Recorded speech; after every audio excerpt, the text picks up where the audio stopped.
그래서 어떤 경우가 있냐면은 네.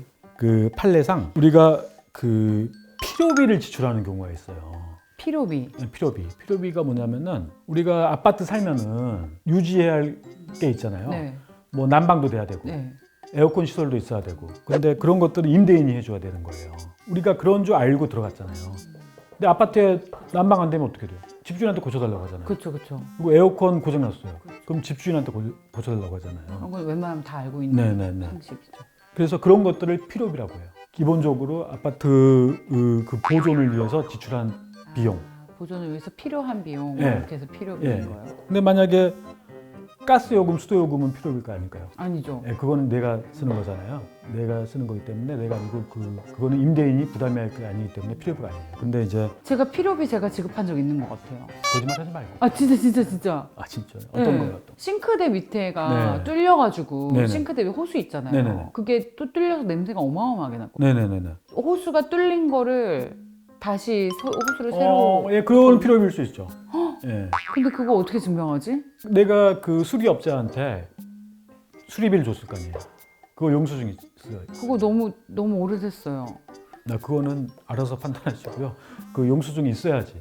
예, 증명을 해야 되잖아요, 내가. 만약에 내가 2기에 차임을 연체했는데 그 전에 그 필요비라든가 이런 게 지출한 비용이 있으면 임대인한테 대항을 할 수 있어요. 이걸 공제해라. 만약에 우리가 에어컨을 고쳤다. 내 비용을 내고 50만 원. 내 돈 내산. 내 돈 내서 50만 원 냈다. 그때 나는 2기만 연체하고 3기부터 연체를 안 한 거예요. 그러면 아까 말했지만 월세가 100만 원이라면 나는 200만 원만 연체했잖아요. 그러면 그 전에 필요비를 50만 원 내가 준 적이 있으면은 200만 원 연체가 아니라 난 150만 원을 연체한 거예요. 그래서 2기 해당이 안 되는. 예, 2기 연체가 되는 거예요. 그래서 내가 그 필요비를 낸 적이 있는지 한번 잘 살펴보시라. 집주인하고 이게 갈등이 빚는 경우가 있거든요. 그쵸, 그때 판례사항도 그 수리비에 대해서 갈등이 빚은 상태였어요. 집주인이 못 해주겠다고 했을 때였어요. 예, 그러니까 집주인이 그 상가임대차법이었는데 상가에 어떤 필요비였어요? 상가에 그 내가 임차한 상가가 1층이라면 2층에 3층에 불이 난 거예요. 근데 2층 3층에 불이 나다 보니까 1층에도 약간 피해가 있는 거예요. 그래서 1층을 내가 내 돈 주고 수리를 한 거예요. 근데 그 다음부터 이제 갈등이 있다 보니까 여기에 대해서 차임을 연체하니까 상가 주인이 3개 차임을 연체했으니까 나가라 이렇게 소송을 한 거죠. 그때 임차인이 화재가 나서 내가 임차한 부분에 대해서 내가 수리를 했으니까 그 수리비에 대해서 공제를 하면은 3기의 차임액이 안 된다. 대법원까지 갔어요. 그게. 그래서 대법원에서는 공고 청구를 기각했죠. 그리고 계속 그 상가를 썼어요. 예, 그렇죠. 또 하나가 문제가 뭐 있냐면은 이거는 판례가 없어요. 근데. 그래서 이렇게 말씀드리기 되게 조심스러워요. 조심스럽지만 이것도 필요비 판례에 따를 경우 충분히 문제가 될 수 있는 소지가 있다. 어떤 경우 있냐면은 빨리 좀 얘기해 주세요. 진짜 감질만 나. 우리가 아파트 관리비 내역서를 보면은 장기 수선 충당금이라고 있어요. 장기 수선 충당금. 몰라요. 들어보셨나요? 말 그대로 이것도 수선. 아파트 같은 경우 수선해야 할 게 많잖아요. 뭐 승강기도 고장나면 수선을 해야 되고, 뭐 애벽도 금가면 수선을 해야 되고. 외벽, 애벽 아니고. 예, 외벽. 죄송합니다. 예, 외벽도 수선을 해야 되고, 그 다음에 뭐 조경도 해야 되고. 이럴 때 쓰는 돈이에요. 얼마씩 걷어서 그거를 모아놔요. 그게 법상 그게 의무고 그래야만 해야 돼요. 마치 보험 드는 것처럼. 예, 그렇죠. 예. 이 장기 수선 충당금이 있는데 이거를 존재 자체를 모르시는 분들이 많더라고요.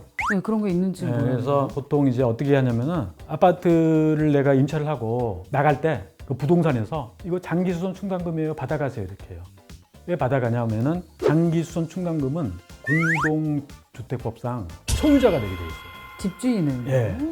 존재 자체를 모르는 분들이 많아요. 대체로 얼마 정도 돼요? 그 뭐 평수 따라 아파트마다 너무나 다르죠. 한 2, 30평 대면 10,000원이네. 한 달에. 예, 한 달에 10,000원이네. 그 정도 되는 것 같아요. 무려 24만 원이라는 돈을 우리가 그냥 낼 필요가 없는데 내고 있었네요. 네, 그렇죠.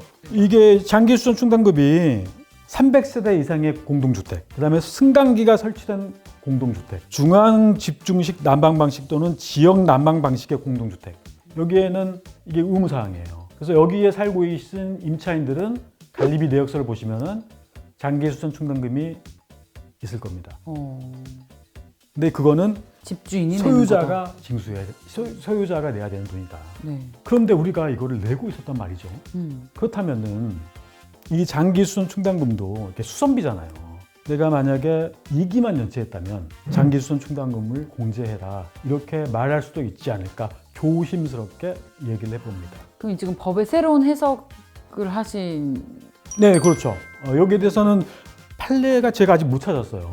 그럼 만약에 이런 소송을 하고 싶다, 해야 될 필요가 있다라고 하면 변호사님께서 이런 논리를 가지고 예, 할 수 있겠죠. 재판을 예, 하시고. 예, 예. 근데 소송보다도 일단 집주인하고 합의를 할 수 있으면 합의를 하시고요. 예.